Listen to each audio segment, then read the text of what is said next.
Hi, it's Q&A Thursday with Lori Hollander And Bob Hollander here. of Relationships Work, and we are here to answer relationship questions. Now, we had somebody send in a question this week where she said that she was a new mom. They had their first child, an infant. I know. Life is never the same. And she thought it would bring the two of them closer, but instead they've been arguing more, they've been irritable with each other, and she doesn't understand why. So do you remember that time, Bob, when we first had children? I do, and it's, I think a lot of the problems between couples are hidden by the tumult of having, and the blessedness of having a child or children.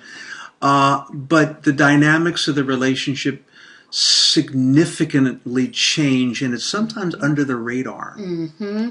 Yeah, there's nothing more that will change a relationship or a marriage than having a child. All of a sudden you have a new person in the mix. It's easier to have two people than it is to have three. Mom's attention usually goes more towards the child. I had a client actually recently where the mom was a professional medical doctor and she quit her practice in order to stay home with the child. And the dad now had the full responsibility of bringing in the income. And he actually earned less money than she did. Mm-hmm. So here she is, not being used to staying home, not having her profession, missing that. And the husband now feels very stressed out about having to provide for the family. Not to mention the fact that they're new parents and there's no time. Their entire life has changed. You don't love me like you used to. I'm talking like he. This is the lost conversation where people don't say it. When we got married, or before we got married, I was so important to you. I was number one. That's important to me. It gives me value. Mm-hmm. And now all of a sudden, I do everything wrong. I'm not that important. The love is not flowing here. Mm-hmm. And sometimes I feel like, well, I on an unconscious level, maybe I'll love the kids. That will be my thing. And I feel like as I do that, our love starts to die. Yeah. I feel like everything is for the kids, and it's such a letdown for me. The kids take up a lot of time, a lot of space, a lot of energy, and you don't understand how stressed out I am staying home all day, not talking to adults, but talking to children, changing diapers. Right. It's a 24/7 job. Mm-hmm. Things never end. Never end. And you come home and you complain that you're tired without thinking about what I did all day. Right. I mean, you're exactly right. You have all these things, and I don't feel the importance I once felt from you. Mm-hmm. And without really focusing upon all that you have to do, all I see is my stature has gone plummeted, and I feel terrible. I feel like I'm just much less important to this family. Yeah. And I know you're doing it, but I don't see that. All I do is I feel the lack of love, the lack of concern and focus on me.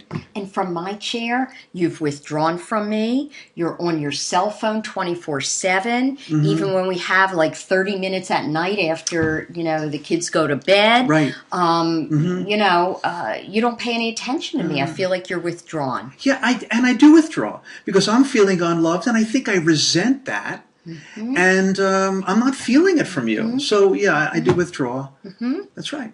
So this is what happens, folks. I'm sure many of you can relate to this conversation. Yeah. And let's talk about what to do. Right. A lot of the times the change is here, and it's insidious, and it continues. And down the line, 7, 8, 9, even 20 years, people will say,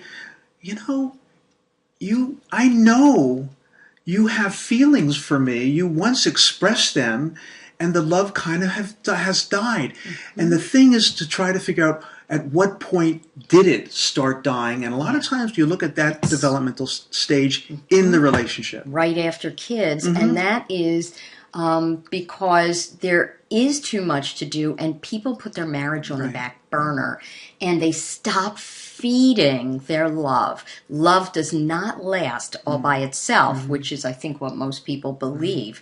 Love only lasts if it is fed and nurtured. Otherwise, it will starve to death. Right. So let's talk about how to feed it, especially after a child. The first thing that I think is vital is people have to be mindful of each other. They have to come toward each other, come home at the end of the day, share what happened in your life. And if you're busy with the kids, at least take 15 minutes or 30 minutes, you know, when the kids go to bed, to really connect with each other. You know, when you share, when we have our little ones, when you were sharing with me, I felt it was like complaining, and I thought, more complaints, and what about the love? But actually, that was the bridge to connection, and I didn't recognize that, and I pulled away. I almost felt like, you know, it was, you were upset with me, and maybe you were, and I could be pitching in more, but what I needed to do is to take those complaints and realize that is a request to be there for you. That's a request for the connection. Yes. And a lot of times women just need to be heard and listened to and validated. And all you have to say, Bob, is, I can see you've had a really tough day, and give me a hug. And that's gold. Yeah, and it's important. If I'm going to listen, I want to listen deeply, and it's important for me to. And I say this because I still have a problem with this. I want to listen to the point where my perspective changes to your perspective. And it's also important for me, the woman, to give the husband comfort and say, I know you're stressed out being the breadwinner now, and this is a rough time, but honey, we're in this as a team. I'm here for you, and let's sit down and look at it. One final test. So let's say I feel rejected again, and then we can trace it back to, you know, I'm not feeling important. So let's see if I come to you and I say to you, I want to just tell you something. Okay. It is a complaint. I'm feeling resentment, and I'm feeling like with your involvement with the kids, I feel less important. I don't feel the love we had before the kids. I'm just sharing that with you. I know you want me to share, and I'm sharing that with you right now. Okay. I'm afraid now. I've been vulnerable. I am afraid you're going to come and slam me. Of course, because most women would get defensive and say, what are you talking about? And that hurts me. And what couples really need to do is to stop the defense. Talk to me. I just said that to you. I understand you're not feeling as connected. So, and that worries me. So what can we do to feel more connected? So people need to make time. I love you. Oh, stop! That's the way. So already I'm feeling a softening right there. It did it. It's amazing. It happened right there. Aww. Just that, and it's amazing. All we really have to do is to hear these words that we once spoken. Right. And we fall in love again. Right. And give a 10-second hug. Yeah. A hug long enough to feel like you can let down. A lot of guys don't talk because they don't feel they're going to be heard, and they don't want to be. It's hard for them to be vulnerable anyway. Yeah. And so it's a bit of a chance we take. But when we do that, you gals have got to step up. So after kids, you have to carve out some time together. Be conscious of feeding and nurturing your marriage. You have to get babysitters and go out, even if it's for an hour. Even if you get a babysitter and you go upstairs to your room, you have to continue to have sex. You have to continue to connect in whatever way the two of you do that or did that before. Right. So, we will see you next week. Please send us your relationship questions and we will answer them on Thursdays. In this moment, I am in love. But who knows what the next moment might bring? I know. Yeah, you don't know. And it gets better, folks. They eventually launch. Our kids just launch. Yes. And it's awesome. Yeah. All right.